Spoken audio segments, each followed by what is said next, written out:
С таеквондо се занимавам от 28 години. Таеквондо клуб Багатур създадах преди 22. Значи бях 7-ми клас, когато в училище на входната врата имаше една обява за оздравителна гимнастика по таеквондо. Аз седмица-две преди това по националната телевизия гледах едно предаване за таеквондо и бях много впечатлен от уменията, които демонстрирах.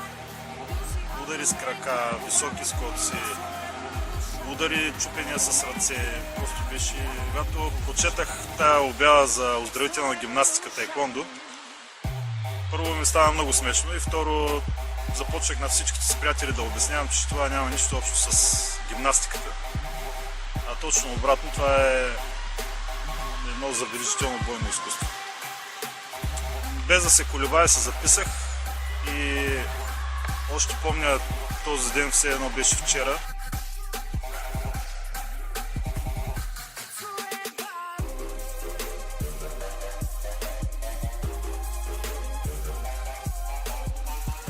В залата по таеквондо това прави огромното впечатление, че има дисциплина и не можеш да правиш каквото си искаш.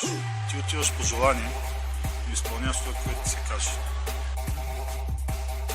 Треньорът е този, който дава насоките, дава упражненията, следи за изпълнението и дава и наказанията.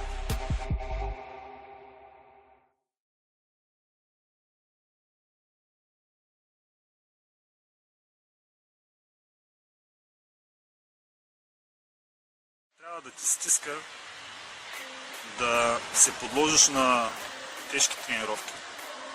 Трябва да имаш волята да ги издържиш. И правиш нещата заради себе си и да се стараеш да ги правиш най-добре от всички. Тогава вече ще се заслужиш мястото в отбора.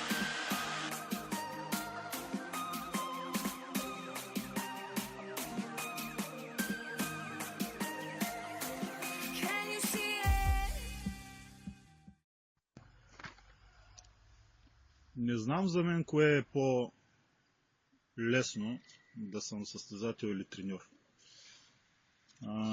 Когато си състезател, говоря за себе си специално, всичко зависи от теб.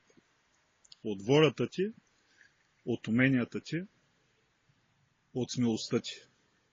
И когато си добре подготвен, добре мотивиран и решен да победиш, няма нещо, което да те спре.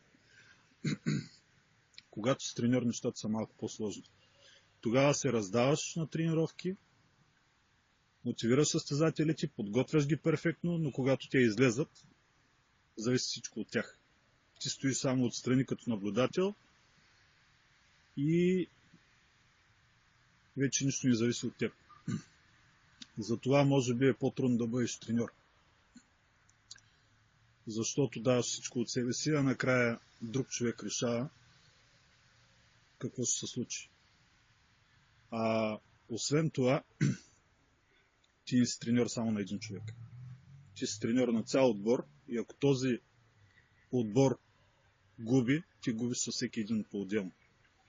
Ако печели съответно, печелиш със всеки един по-отделно, но най-трудно се поемат загубите.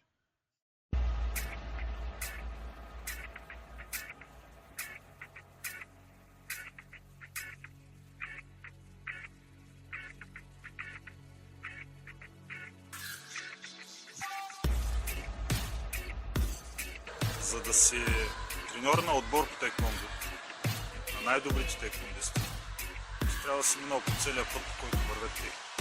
Да си наясно за трудностите, с които те се сблъскват, за болките, които изпитват, за умората, която изпитват.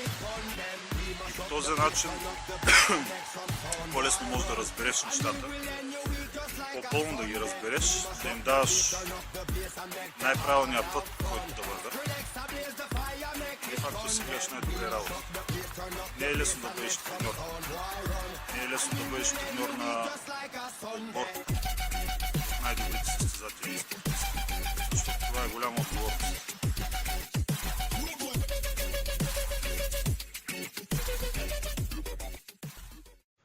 Дали физически или психически трябва да си по-подготвен, трудно да се каже. Физически при всички случаи и технически трябва да си готов. Но е крайно недостатъчно, ако нямаш психика. Като треньор много пъти съм се сблъсквал точно с тази ситуация и този проблем. Перфектно подготвени състезатели, силни, качествени,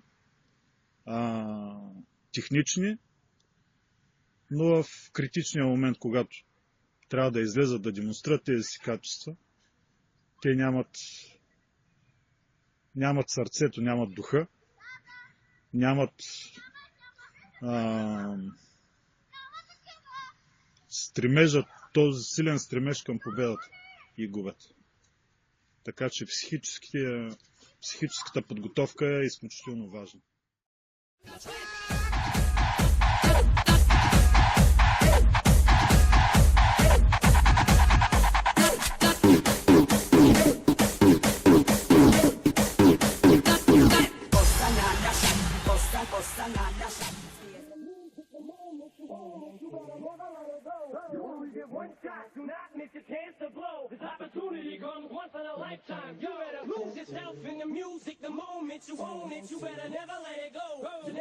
Най-важното за един боец да има сърце. Без сърце не става. Сърце не говоря чисто физически, а като дух. Много важно физическото състояние, моментното състояние. Дали си тренирал отдавна или сега излизаш от залата. По-важно е да се запази от духа на боеца. Да не се отказваш. Да си готов винаги когато паднеш да се изправиш веднага. Без да хленчиш. Без да търсиш помощ и подкрепа. Така да се опиташ да се справиш сам.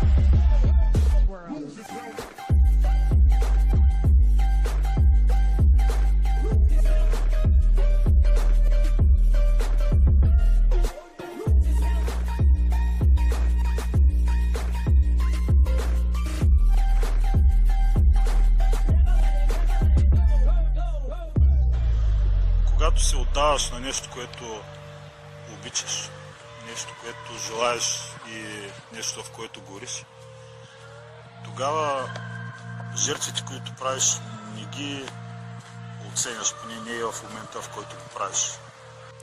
На първо място това е времето, което отдаваш на любимото си занимание.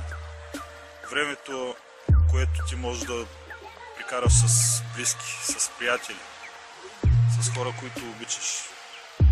Или в почивки, екскурзии. Както човек може да се представи. Ти това време го прекараш в залата. Но не ти тежи, защото ти искаш да го направиш, искаш да тренираш, искаш да постигнеш нещо в това, с което се занимаваш. Така е в тейквондо, така е в другите спортове, така е в всяка работа, с която човек се занимава. Щом гори в нея, няма проблем, ти не си даваш сметка за жертвите, които правиш, защото ти не ги приемаш като жертви.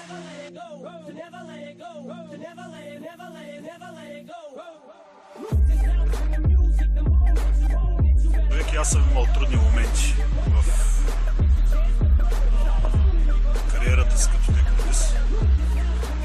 И един от най-трудните ми беше лекарска забрана, която получих 90-те години, може би 90-та година в края. Просто лекарите ми казаха, че трябва веднага да спрат тренировки. Всякакви тренировки, имах здравословни проблеми, които не бяха свързани с тейквондо, но налагаха установяване на всякаква спортна дейност. Аз не ги послушах. решил да тренирам до първото републиканско първенство 1991 година. Тренирах до тогава, вложих цялото си сърце, участвах и станах първи.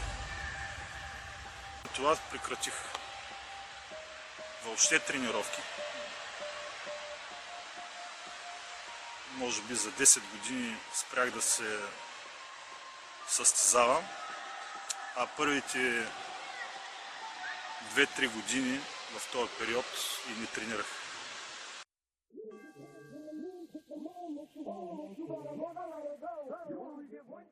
Човек е човек, когато е на път. Едно от любимите ми неща, това е да пътувам. Дали ще бъде за състезания, дали ще бъде за екскурзия или по някаква работа. Да се развием и в други области. Защото таеквондо много ми е дало и много ми е взело. Но ако човек има по-големи стремежи за себе си, повече